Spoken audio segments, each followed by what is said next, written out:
నమస్కారం అండి. నా పేరు డాక్టర్ రవికుమార్ అండి. ఈరోజు మనము సోరియాసిస్ ప్రాబ్లం గురించి తెలుసుకుందాం. ఈ సోరియాసిస్ అనేది ఒక చర్మ వ్యాధి. ఈ చర్మ వ్యాధి అనేది సోరియాసిస్ ప్రాబ్లం అనేది చాలా మంది తెలియదు. ఫస్ట్ ఎక్కడ స్టార్ట్ అవుతుంది సోరియాసిస్ చర్మ వ్యాధి అనేది? చాలా మందిలో 70% మందిలో తలలో స్టార్ట్ అవుతుంది. తలలో డాండ్రఫ్ మాదిరిగా కనిపిస్తుంది. అంటే మనం ఏం చేస్తాం, తల ఇట్లా దులిపినప్పుడు చిన్న చిన్న పొట్టులాగా రాలుతుంటుంది. చాలామంది ఏం చేసుకుంటాం, ఈ డాండ్రఫ్ అని చెప్పి యాంటీ డాండ్రఫ్ షాంపూస్ వాడతాం. ఇది ఏమవుతుంది, కొన్ని రోజుల తర్వాత డాండ్రఫ్ పెరిగి అది పెచ్చుల మాదిరిగా, అంటే ప్యాచెస్ లాగా. ఇప్పుడు మనం ఇట్లా లాగేస్తే పైన తలలో ఇట్లా వచ్చేస్తుంటుంది స్కాల్ప్ రూపంలో. ఈ ప్యాచెస్ మాదిరిగా ఊడుతుంటుందండి. కాబట్టి దీన్ని ఏమంటాము మనము, ఈ ప్యాచెస్ మాదిరిగా ఉన్నప్పుడు ఈ సోరియాసిస్ అని చెప్తాం, స్కాల్ప్ సోరియాసిస్ అంటాం. అది ముందు తెలియదు, ముందు డాండ్రఫ్ అని నెగ్లెక్ట్ చేసి షాంపూలు వాడుతుంటాం, డాక్టర్ని సంప్రదించము. కానీ చాలామందిలో విలేజ్లో ఉంటారు, కొంతమంది బయట ఉంటారు, అవుట్ స్టేషన్లో ఉంటారు. వాళ్ళకి అవగాహన ఉండదు, అంటే ఇది ఏదో ప్రాబ్లం అనుకొని ఊరుకుంటారండి. కాబట్టి అది ముందుగా గుర్తించినట్లయితే మంచిగా తగ్గించుకోవచ్చు. అది తలలో స్కాల్ప్లో స్టార్ట్ అయిన సోరియాసిస్ మెల్లమెల్లగా పాకి మన మెడ భాగంలో, చెవు భాగాల, అలాగే చేతుల దగ్గర, నడుము దగ్గర అంతటా బాడీ మొత్తం స్ప్రెడ్ అవుతుంటుంది. దీనికి మనము ఎన్ని ఆయింట్మెంట్లు వాడండి, ఎన్ని లోషన్స్ వాడండి, మనకు క్యూర్ అనేది లేదు. అంటే ఇంగ్లీష్ డాక్టర్లు ఏం చెప్తారంటే, స్కిన్ స్పెషలిస్టులు డాక్టర్లు అందరూ కూడా ఇది మేనేజ్మెంట్ అమ్మా, అంటే మేనేజబుల్ చేయొచ్చు, అంటే సోరియాసిస్ని మనం తగ్గించుకోవచ్చు, మళ్ళీ వస్తే మళ్ళీ పెరగచ్చు, మళ్ళీ తగ్గించుకోవాలి మందులు వాడి, అంతే తప్ప క్యూర్ లేదండి అని చెప్తారు. ఈ సోరియాసిస్కి ఇది ఒక ఆటో ఇమ్యూన్ డిసీజ్ అంటాం కదండి.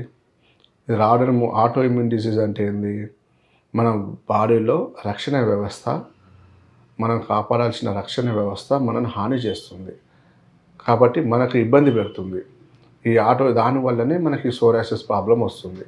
కాబట్టి మనం ఆ రక్షణ వ్యవస్థను మన హోమియోపతిక్ మెడిసిన్స్ ద్వారా డెవలప్ చేయొచ్చండి. అది పూర్వకాలం నుంచి కూడా మనం ఇచ్చే మందులు దానికేనండి. మన బాడీలో ఉన్న ఇమ్యూనిటీకే పెంచడానికి మెడిసిన్స్ ఎక్కువ ఇస్తాము. మన బాడీలో ఉన్న వాళ్ళ యొక్క ఇమ్యూనిటీ రెసిస్టెన్స్ పవర్ తట్టుకునే కెపాసిటీని పెంచడానికే ఇస్తాం. బయట నుంచి ఏమన్నా హాని చేసే క్రీములు కానీ, మైక్రో ఆర్గానిజమ్స్ కానీ ఏమైనా ఉంటే వాటికి ఫైటింగ్ చేసే విధంగా మన బాడీని మనం డెవలప్ చేస్తాం. కాబట్టి ఇలాంటి సిస్టమ్ మన దగ్గర ఉంది హోమియోపతిలో. కాబట్టి ఆ సిస్టమ్ వల్ల మనకు ఈ సోరియాసిస్ ప్రాబ్లము వల్ల ఇమ్యూనిటీని పెంచుకొని, వాళ్ళ యొక్క రెసిస్టెన్స్ పవర్ని పెంచుకొని మనం దానికి పర్మనెంట్ క్యూర్ చేసే విధంగా ట్రీట్మెంట్ ఇవ్వచ్చు. ఎందుకంటే సోరియాసిస్ ఎలా ఉంటుందంటే లేయర్స్ వైజ్ ఉంటుంది. First layer, second layer, third layer, అంటే ఎక్టోడర్మ్, మీసోడర్మ్, ఎండోడర్మ్. మన సూపర్ఫిషియల్ లేయర్ ఉంటుంది, మన పైన కనిపించే పూత. దీనికి మనం ఆయింట్మెంట్లు, లోషన్స్ ఇలా అప్లై చేసినప్పుడు ఏమవుతుందంటే ఇది లోపలికి వెళ్ళిపోతుంది. మనం తగ్గిందిలే అనుకుంటాం, సార్ మంచిగా మేము ఆయింట్మెంట్ వాడాము, ఫుల్ లోషన్స్ వాడాము, ఇంగ్లీష్ మందులు వాడాము సార్, నెలలో మంచిగా తగ్గిపోయింది, మొత్తం క్లియర్ అయిపోయింది సార్, మచ్చలు ఉన్నాయి అంతే అంటారు. కానీ మళ్ళీ వాతావరణం, అంటే చలికాలంలో కానీ మళ్ళీ వర్షాకాలంలో కానీ మారినప్పుడు ఇదంతా బయటకు వచ్చేస్తుంటుంది, రిపీటెడ్గా వస్తుంది. కాబట్టి ఈ సోరియాసిస్ మళ్ళీ రిపీట్ అవుతుంది. దాన్ని రిబౌండ్ ఫినామినా. మీకు ఆ రిబౌండ్ ఫినామినా అంటే మళ్ళీ రాకుండా మనం వేరు నుంచి రూట్ లెవెల్లోనే మనం తగ్గే విధంగా మందులు ఇవ్వచ్చు. కాబట్టి మనం ఎలాంటి క్రీమ్స్ అప్లై చేయమనండి, అంటే మనం స్టెరాయిడ్స్ క్రీమ్లు ఇవ్వము, ఎలాంటి ఆయింట్మెంట్స్ ఇవ్వము. మేము చెప్పేది రెండే రెండు. ఒకటి కొబ్బరి నూనె రాసుకోమని చెప్పి, మంచి కోకోనట్ ఆయిల్, లేదు అంటే వ్యాజలిన్, వైట్ పెట్రోలియం జెల్లీ, ఇవి రెండే అప్లై చేయాలండి. మీరు సోరియాసిస్ ఎంత ఉండని ఇవి రెండు అప్లై చేయాలి. దాంతో పాటు మన ఇంగ్లీష్ ఇంటర్నల్ గా మన హోమియోపతి మందులు మంచిగా క్యూర్ చేస్తాయి. ఇది కాన్స్టిట్యూషనల్ పద్ధతిలోనే మన దగ్గర అవైలబిలిటీ ఉంటుందండి. మన దగ్గర మంచిగా క్లియర్ చేసుకోవచ్చు.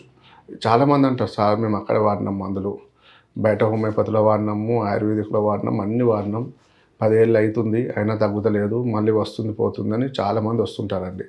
అంటే నేను చెప్పేది ఏంటంటే కరెక్ట్ ఫార్ములాస్ పడితే కనుక మంచి రిజల్ట్స్ ముందు ఎక్స్పెక్ట్ చేయొచ్చు. మనం ఇప్పుడు సంవత్సరంకి వచ్చే రిజల్ట్ మనం 3 నెలలు తెప్పియచ్చు. అంటే కరెక్ట్ ఫార్ములాలు పడాలి, కరెక్ట్ మందు పడాలి వాళ్ళకు.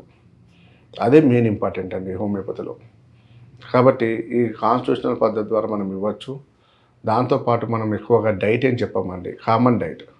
ఎక్కువ పులుపు, చింతపండు పులుపు వద్దంటాము, గోంగూర మానేయమంటాము, వంకాయ ఎలర్జీ అవుతుంది కాబట్టి, వంకాయ వల్ల దురదలు వస్తాయి కాబట్టి వంకాయ వద్దంటాం. అంతకంటే మించి అన్నీ తీసుకోవచ్చండి. ఇంకోటి ఏంటంటే నాన్ వెజ్ కొంచెం తగ్గించుకుంటే మంచిది. ఇంకొకటి డ్రింకింగ్, ఆల్కహాల్ అలవాటు ఉంటే మానేయాలి. స్మోకింగ్ అలవాటు ఉంటే మానేయాలి. లేదు సడన్గా మానేస్తే ఇబ్బంది అవుతుందంటే తగ్గించాలి. అది ఎలా అనేది కూడా మేము చెప్తాము. కాబట్టి ఒక్కసారి మీకు సోరియాసిస్ ప్రాబ్లం ఉంది, మీరు ఎక్కడ వెళ్ళినా తగ్గట్లేదు, చాలా ఇబ్బంది పడుతున్నారంటే ఒక్క అవకాశం మాకు ఇవ్వండి. మనం సంప్రదించండి. మీకు దానికి తగ్గట్టు ట్రీట్మెంట్ ఇవ్వడం జరుగుతుందండి. నమస్కారం.